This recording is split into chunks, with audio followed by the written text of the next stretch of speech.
ವೀಕ್ಷಕರೇ ನಮಸ್ಕಾರ. ತಮ್ಮ ಪರಿಚಯ ವಾಹಿನಿಗೆ ಸುಸ್ವಾಗತ. ಆತ್ಮೀಯರೇ, ಪ್ರತಿಯೊಬ್ಬರ ಜೀವನದಲ್ಲೂ ಸಹ ಒಳ್ಳೆಯದು ಕೆಟ್ಟದ್ದು ಆಗುವುದಕ್ಕೆ ಗ್ರಹಗತಿಗಳೇ ಕಾರಣ. ಗ್ರಹಗತಿಗಳಿಂದ ಮನುಷ್ಯನ ಜೀವನದಲ್ಲಿ ಬಂದೊದಗುವಂತಹ ತೊಂದರೆಯನ್ನು ಕೆಡುಕುಗಳನ್ನು ಯಾರಿಂದಲೂ ಸಹ ತಡೆಯಲಾಗದು. ಹೀಗೆ ಮಾನವನ ಜೀವನದ ಮೇಲೆ ವಿಶೇಷ ಪ್ರಭಾವ ಬೀರುವ 9 ಗ್ರಹಗಳಲ್ಲಿ ಕುಜವೂ ಸಹ ಒಂದು. ಮಂಗಳ ಗ್ರಹ ಅಥವಾ ಅಂಗಾರಕ ಎಂದೆಲ್ಲ ಕರೆಸಿಕೊಳ್ಳುವ ಕುಜಗ್ರಹ ಬೆಂಕಿಗೆ ಸಮಾನ. ಇನ್ನೊಬ್ಬರ ಜೊತೆ ಜಗಳ ಮಾಡುವುದು, ದ್ವೇಷ, ಅಪಜಯ, ವಾದ ವಿವಾದಗಳು ಇವೆಲ್ಲದಕ್ಕೂ ಸಹ ಕುಜನೇ ಕಾರಣ.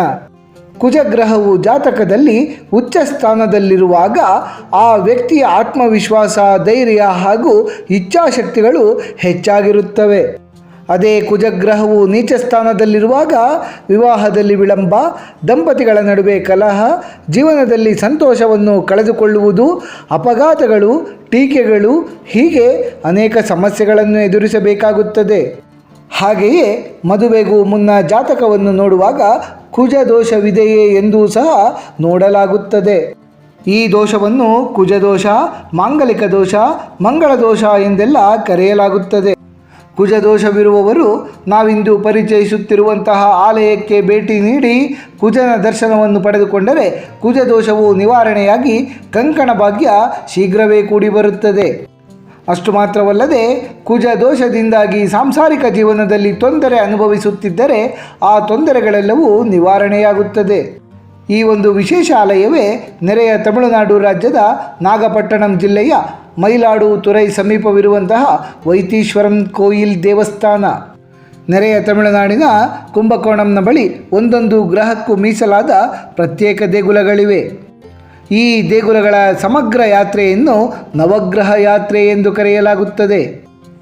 ನಮ್ಮ ಪರಿಚಯ ವಾಹಿನಿಯಲ್ಲಿ ಈಗಾಗಲೇ ನಾವು ನವಗ್ರಹ ಯಾತ್ರೆಯ ಕುರಿತು ಒಂದು ಸಂಚಿಕೆಯನ್ನು ಬಿತ್ತರಿಸಿದ್ದೇವೆ. ಆ ಸಂಚಿಕೆಗಾಗಿ ಮೇಲೆ ಬರುತ್ತಿರುವ ಐಕಾರ್ಡನ್ನು ಮತ್ತು ಡಿಸ್ಕ್ರಿಪ್ಷನ್ನಲ್ಲಿ ಕೊಟ್ಟಿರುವ ಲಿಂಕನ್ನು ಸಹ ತಾವು ಭೇಟಿ ನೀಡಿ ನೋಡಬಹುದಾಗಿದೆ. ಯಾರು ಪ್ರತಿಯೊಂದು ಗ್ರಹ ನೆಲೆಸಿರುವಂತಹ ಕ್ಷೇತ್ರಕ್ಕೆ ಭೇಟಿ ನೀಡಿ ನಿರ್ದಿಷ್ಟ ಸೇವೆಗಳನ್ನು ಸಲ್ಲಿಸುತ್ತಾರೋ ಅವರು ಜೀವನದಲ್ಲಿ ಆಯಾ ಗ್ರಹಗಳು ತಂದೊಡ್ಡುವಂತಹ ಅಡೆತಡೆಗಳಿಂದ ವಿಮುಕ್ತರಾಗುತ್ತಾರೆ ಎಂದು ಭಕ್ತಾದಿಗಳು ನಂಬುತ್ತಾರೆ. ನವಗ್ರಹ ದೇಗುಲಗಳ ಪೈಕಿ ಕುಜ ಅಥವಾ ಮಂಗಳ ಗ್ರಹಕ್ಕೆ ಮೀಸಲಾದ ದೇಗುಲವೇ ವೈತೀಶ್ವರನ್ ಕೋಯಿಲ್.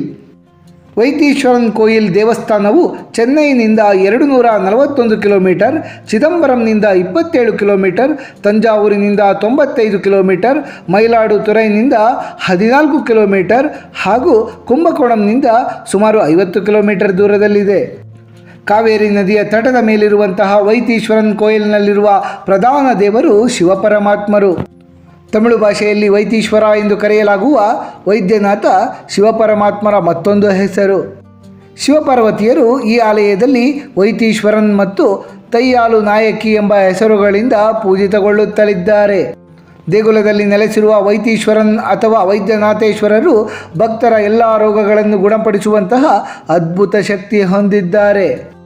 ಪೌರಾಣಿಕ ಕಥೆಯ ಪ್ರಕಾರ ಶ್ರೀ ಸುಬ್ರಹ್ಮಣ್ಯ ಸ್ವಾಮಿಯು ಸೂರಪದ್ಮನ್ ಎಂಬ ರಕ್ಕಸನ ಮೇಲೆ ಯುದ್ಧವನ್ನು ಸಾರಿದಾಗ ಸುಬ್ರಹ್ಮಣ್ಯ ಸ್ವಾಮಿಯ ಸೈನ್ಯದಲ್ಲಿರುವ ಸೈನಿಕರೆಲ್ಲರೂ ತೀವ್ರವಾಗಿ ಗಾಯಗೊಂಡಿರುತ್ತಾರೆ.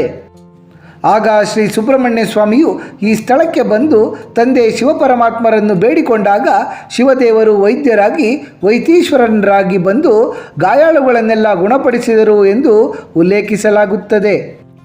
ಭಕ್ತರ ಜೀವನದಲ್ಲಿರುವ ಸಮಸ್ಯೆಗಳನ್ನೆಲ್ಲ ಪರಿಹರಿಸಿ ಶಾಂತಯುತವಾಗಿ ಜೀವನವನ್ನು ನಡೆಸಲು ವೈದ್ಯನಾಥೇಶ್ವರರು ಅನುಗ್ರಹಿಸುತ್ತಾರೆ. ಭಕ್ತರು ತಮ್ಮ ಗ್ರಹಗತಿಗಳು ಕೆಟ್ಟಿರುವಾಗ ವೈದ್ಯನಾಥೇಶ್ವರರ ಮೊರೆ ಹೋಗುತ್ತಾರೆ. ಉದ್ಯಮದಲ್ಲಿ ಲಾಭಕ್ಕಾಗಿ, ಶೀಘ್ರ ಕಲ್ಯಾಣಕ್ಕಾಗಿ, ಕೆಲಸದಲ್ಲಿ ಬಡ್ತಿಗಾಗಿ, ಸಂತಾನ ಭಾಗ್ಯಕ್ಕಾಗಿ ಭಕ್ತಾದಿಗಳು ವೈತೀಶ್ವರರನ್ನು ಪೂಜಿಸುತ್ತಾರೆ. ಚರ್ಮದ ಸಮಸ್ಯೆಗಳಿಂದ ಬಳಲುತ್ತಿರುವವರು ದೇವರಿಗೆ ಹಚ್ಚುವ ಎಣ್ಣೆಯನ್ನು ಈ ದೇಗುಲದಿಂದ ಪಡೆದುಕೊಂಡು ದೇಹದ ಮೇಲೆ ಲೇಪಿಸಿಕೊಳ್ಳುತ್ತಾರೆ. ಪರಮಾತ್ಮರಾದ ವೈದ್ಯನಾಥರು ಜನರ ಜೀವ ಹಿಂಡುವ ಮಾರಕ ಕಾಯಿಲೆಗಳಿಂದಲೂ ಸಹ ಭಕ್ತಾದಿಗಳನ್ನು ಗುಣಪಡಿಸುತ್ತಾರೆ. ವೈತೀಶ್ವರನ್ ದೇವರು ಈ ದೇಗುಲದಲ್ಲಿ ಪಶ್ಚಿಮಾಭಿಮುಖವಾಗಿ ನೆಲೆಸಿದ್ದಾರೆ.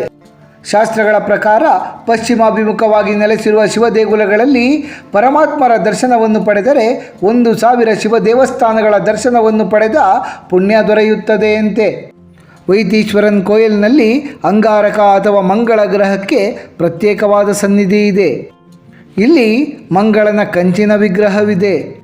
ಇಲ್ಲಿ ಮಂಗಳ ಅಥವಾ ಅಂಗಾರಕರಿಗೆ ವಿಶೇಷ ಪೂಜೆ ನಡೆಯುತ್ತದೆ. ವೈತೀಶ್ವರನ್ರಿಗೂ ಅಂಗಾರಕರಿಗೂ ಅವಿನಾಭಾವ ನಂಟಿದೆ. ಪೌರಾಣಿಕ ನಂಬಿಕೆಗಳ ಪ್ರಕಾರ ಅಂಗಾರಕ ಅಥವಾ ಮಂಗಳನು ಒಮ್ಮೆ ಕುಷ್ಠರೋಗದಿಂದ ಬಳಲುತ್ತಿದ್ದಾಗ ಈ ಸ್ಥಳಕ್ಕೆ ಬಂದು ವೈತೀಶ್ವರನ್ರಲ್ಲಿ ಪ್ರಾರ್ಥನೆಯನ್ನು ಸಲ್ಲಿಸುತ್ತಾನೆ. ತಕ್ಷಣವೇ ಆತನ ಪ್ರಾರ್ಥನೆಗೆ ಒಲಿದ ವೈತೀಶ್ವರನ್ರು ಮಂಗಳನ ಕಾಯಿಲೆಯನ್ನು ಗುಣಪಡಿಸಿದರಂತೆ. ಆಗಿನಿಂದ ದೇಗುಲವನ್ನು ಅಂಗಾರಕ ನವಗ್ರಹ ಸ್ಥಳಂ ಎಂದು ಕರೆಯಲಾಗುತ್ತದೆ. ಮಂಗಳ ದೋಷಕ್ಕೆ ಒಳಗಾಗಿರುವವರು ತಮ್ಮ ಸಮಸ್ಯೆಗಳನ್ನೆಲ್ಲ ಪರಿಹರಿಸುವಂತೆ ಇಲ್ಲಿ ಅಂಗಾರಕರನ್ನು ಪ್ರಾರ್ಥಿಸುತ್ತಾರೆ. ಕುಜದೋಷದಿಂದ ಕಂಕಣ ಭಾಗ್ಯ ಕೂಡಿ ಬಾರದಿದ್ದಲ್ಲಿ ಅಂಥವರು ಈ ದೇವಾಲಯಕ್ಕೆ ತೆರಳಿ ಪ್ರಾರ್ಥನೆಯನ್ನು ಸಲ್ಲಿಸಿದರೆ ಕುಜದೋಷ ನಿವಾರಣೆಯಾಗಿ ಕಂಕಣ ಭಾಗ್ಯ ಬೇಗನೆ ಕೂಡಿ ಬರುತ್ತದೆ ಎನ್ನಲಾಗುತ್ತದೆ. ದೇಗುಲದಲ್ಲಿ ಸಿದ್ಧಾಮೃತ ತೀರ್ಥ ಎಂಬ ಪವಿತ್ರ ನೀರಿನ ಕುಂಡವಿದೆ. ದೇಗುಲಕ್ಕೆ ಆಗಮಿಸುವ ಭಕ್ತಾದಿಗಳು ಮೊದಲು ಸಿದ್ಧಾಮೃತ ತೀರ್ಥದಲ್ಲಿ ಸ್ನಾನವನ್ನು ಮಾಡುತ್ತಾರೆ. ಈ ಕುಂಡವನ್ನು ಜಟಾಯು ಕುಂಡ ಎಂದು ಸಹ ಕರೆಯಲಾಗುತ್ತದೆ.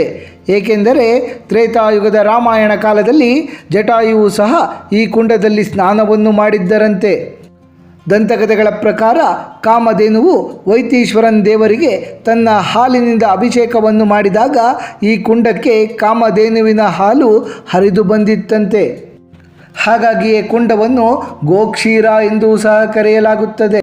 ಸಿದ್ಧಾಮೃತ ತೀರ್ಥದ ನೀರಿನಲ್ಲಿ ಗಿಡಮೂಲಿಕೆಗಳ ಔಷಧೀಯ ಶಕ್ತಿಯೂ ಸಹ ಇದೆ. ಈ ನೀರು ಕಬ್ಬಿನ ರಸದಂತೆ ಬಹಳ ಸಿಹಿಯಾಗಿರುತ್ತದೆ. ಈ ನೀರಿನಲ್ಲಿ ಮುಳುಗಿ ಎದ್ದರೆ ಚರ್ಮ ವ್ಯಾಧಿಗಳೆಲ್ಲ ಶೀಘ್ರವೇ ಗುಣವಾಗುತ್ತದೆ. ಅಂಗಾರಕನು ಈ ಸಿದ್ಧಾಮೃತ ತೀರ್ಥದಲ್ಲಿ ಸ್ನಾನವನ್ನು ಮಾಡಿ ವೈತೀಶ್ವರರನ್ನು ಪೂಜಿಸಿದ ನಂತರವೇ ಆತನ ಕುಷ್ಠರೋಗದಿಂದ ಅವನಿಗೆ ಮುಕ್ತಿ ದೊರೆತಿತ್ತಂತೆ. ತಿರುಚೆಂಡು ಉರುಂಡೈ ಎಂಬುದು ವೈತೀಶ್ವರನ್ ಕೋಯಿಲ್ನಲ್ಲಿ ಭಕ್ತಾದಿಗಳಿಗೆ ನೀಡುವಂತಹ ಪ್ರಸಾದವಾಗಿದೆ. ಸಿದ್ಧಾಮೃತ ತೀರ್ಥದ ಜೇಡಿ ಮಣ್ಣು, ದೇವರ ಅಭಿಷೇಕದ ನೀರು, ಬೇವಿನ ಎಲೆಗಳು ಹಾಗೂ ಹೋಮಕುಂಡದಿಂದ ಸಂಗ್ರಹಿಸಿದಂತಹ ಔಷಧಿಯಿಂದ ಈ ಪ್ರಸಾದವನ್ನು ತಯಾರಿಸಲಾಗಿರುತ್ತದೆ. ಈ ಪ್ರಸಾದವನ್ನು ಸ್ವೀಕರಿಸುವುದರಿಂದ ಎಲ್ಲ ಕಾಯಿಲೆಗಳಿಗೂ ಸಂಪೂರ್ಣ ಪರಿಹಾರ ಲಭಿಸುತ್ತದೆ. ವೈತೀಶ್ವರನ್ ಕೋಯಿಲ್ ಅನ್ನು ನಾಡಿ ಜ್ಯೋತಿಷ್ಯದ ತೊಟ್ಟಿಲು ಎಂದು ಕರೆಯಲಾಗುತ್ತದೆ. ದೇಗುಲವಿರುವ ಗ್ರಾಮದಲ್ಲಿ ಸುಮಾರು 1200 ಪಂಡಿತರು ಅನುವಂಶೀಯವಾಗಿ ಸಂಗ್ರಹಿಸಿರುವಂತಹ ತಾಳೆ ಪತ್ರದ ಆಧಾರದಲ್ಲಿ ನಾಡಿ ಜ್ಯೋತಿಷ್ಯವನ್ನು ಹೇಳುವುದರಲ್ಲಿ ಪ್ರಸಿದ್ಧಿಯನ್ನು ಪಡೆದಿದ್ದಾರೆ. ವ್ಯಕ್ತಿಗೆ ಸಂಬಂಧಿಸಿದ ತಾಳೆ ಎಲೆಯನ್ನು ಅವರವರ ಹೆಬ್ಬೆರಳಿನ ಗುರುತಿನ ಆಕಾರದ ಮೇಲೆ ಗುರುತಿಸಲಾಗುತ್ತದೆ. ನಂತರ ಆಯಾ ವ್ಯಕ್ತಿಗೆ ಸಂಬಂಧಿಸಿದ ತಾಳೆ ಗರಿಯನ್ನು ಹುಡುಕಿ ವ್ಯಕ್ತಿಯ ಭವಿಷ್ಯವನ್ನು ಹೇಳಲಾಗುತ್ತದೆ. ಆತ್ಮೀಯ ವೀಕ್ಷಕರೇ, ನೆರೆಯ ತಮಿಳುನಾಡು ರಾಜ್ಯದಲ್ಲಿ ನೆಲೆಸಿರುವಂತಹ ಕುಜ ದೋಷದಿಂದ ನಮಗೆ ಮುಕ್ತಿಯನ್ನು ಕರುಣಿಸುವಂತಹ ಒಂದು ಶೈವ ಕ್ಷೇತ್ರದ ಪರಿಚಯವನ್ನು ಮಾಡಿಕೊಂಡ ನಮಗೆಲ್ಲರಿಗೂ ಆ ಭಗವಂತನ ಕೃಪಾ ಕಟಾಕ್ಷ ಸದಾಕಾಲ ಇರಲೆಂದು ಕೋರಿಕೊಳ್ಳುತ್ತಾ ಈ ಕಿರುಪರಿಚಯವನ್ನು ಮುಗಿಸುತ್ತಲಿದ್ದೇವೆ. ವೀಕ್ಷಕರೇ, ನಿಮಗೆ ಈ ವಿಡಿಯೋ ಇಷ್ಟವಾಗಿದ್ದಲ್ಲಿ ಲೈಕ್ ಮಾಡಿ, ಶೇರ್ ಮಾಡಿ ಮತ್ತು ಸಬ್ಸ್ಕ್ರೈಬ್ ಮಾಡಿ ಹಾಗೂ ಬೆಲ್ ಬಟನ್ ಒತ್ತುವುದನ್ನು ಮರೆಯಬೇಡಿ.